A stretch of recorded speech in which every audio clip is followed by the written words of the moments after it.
In this video, I'm going to show you how you can actually swing slower and hit the ball further. Sounds crazy, but it is doable. It's something that the pros have been doing for years. They make use of this, and I'm going to show you how you can do it as well in your golf swing. We are going to be using the blast sensor, which is in the end of my 7-iron. That's going to throw up all the data. We can take a look at the swing, the tempo, the timings, and then I'm going to show you two really simple drills that you can do. Anyone can do them, which are going to help you tap into this little secret that say that the pros do. So to start this, I'm going to hit two shots.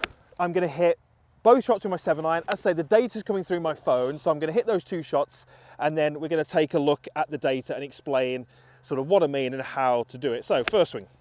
Total swing time was 1.1 seconds. That's how long it took me to make that golf swing. Let's have a look at the second swing, which I'm sure you can see was visibly different. 0.71 seconds. That second swing was over much quicker. It was a faster golf swing. It took me less time to complete it. So my feelings in those swings were exactly that. That second swing felt faster. It felt like it was over quicker. And it was, clearly, 0.71 seconds. Let's look at tempo. On the first one, 2.9 to 1. That's what I like to see in my golf swing. We look at about 2.9, 3 to 1 as a good tempo for a full golf swing. What about the second swing? 2.2 to 1. Tempo was much quicker. Okay, and that would make sense. The swing was over faster. Then let's look at club speed. My club speed was 97 miles an hour on the first one, and on the second one, 87, so 10 miles an hour slower.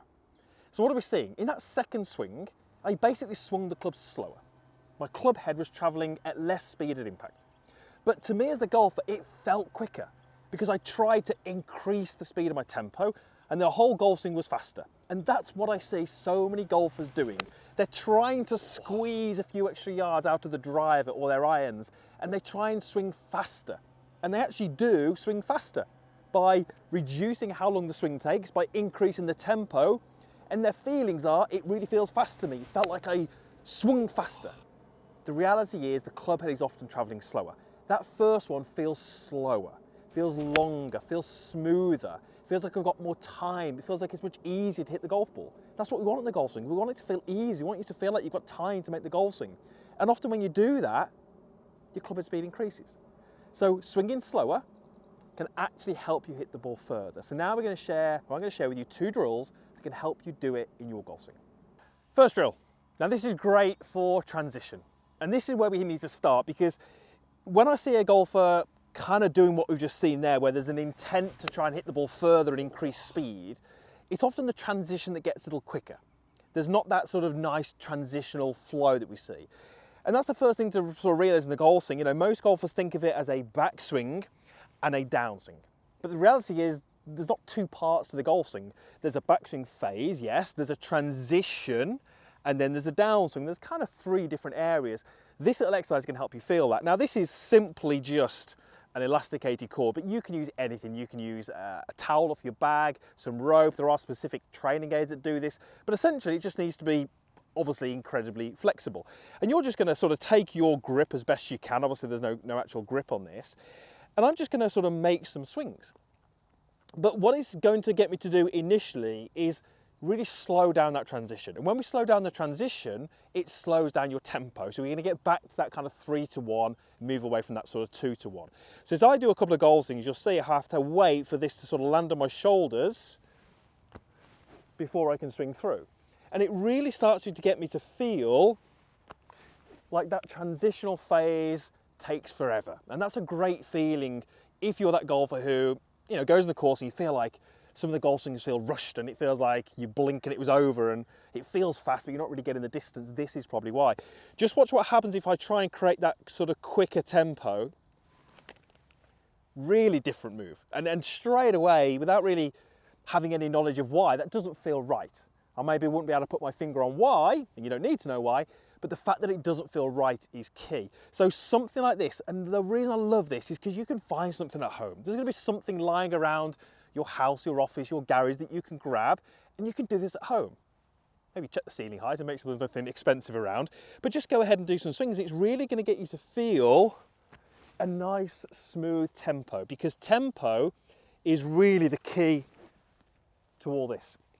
Second drill. Now we're going to bring back the golf club and we're going to do a little step drill. And this is to do with sequencing.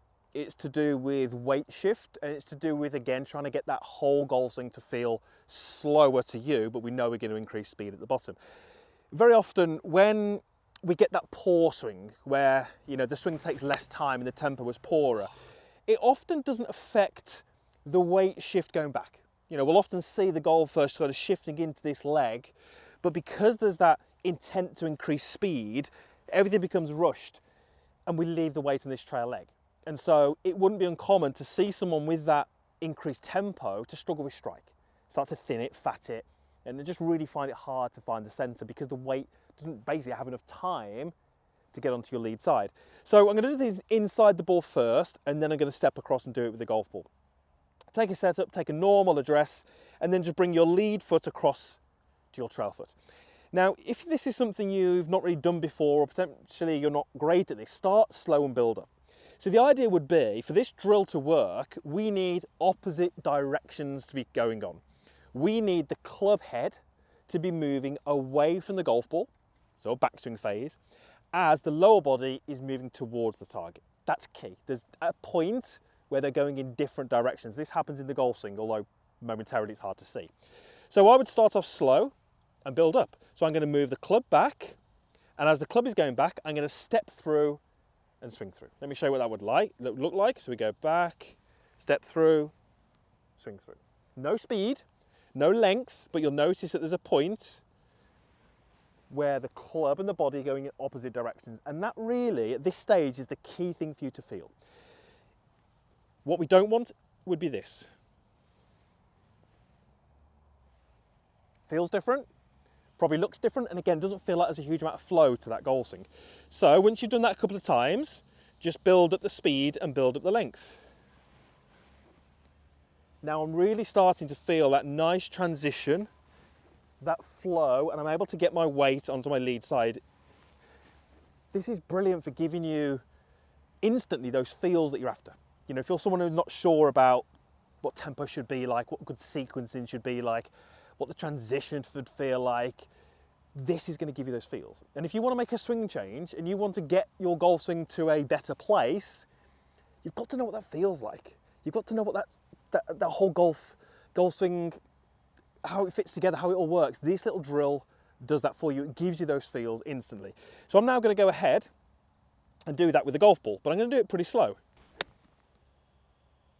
I mean, that felt as smooth as a golf swing could ever feel. Now, there wasn't great speed there, but I had the sensations that I wanted. It felt smooth, it felt slow, it felt like I had time. And when you have all those things in your golf swing, it's basically much easier to play good golf. It's hard to play good golf if it feels rushed, if it feels over in the blink of an eye.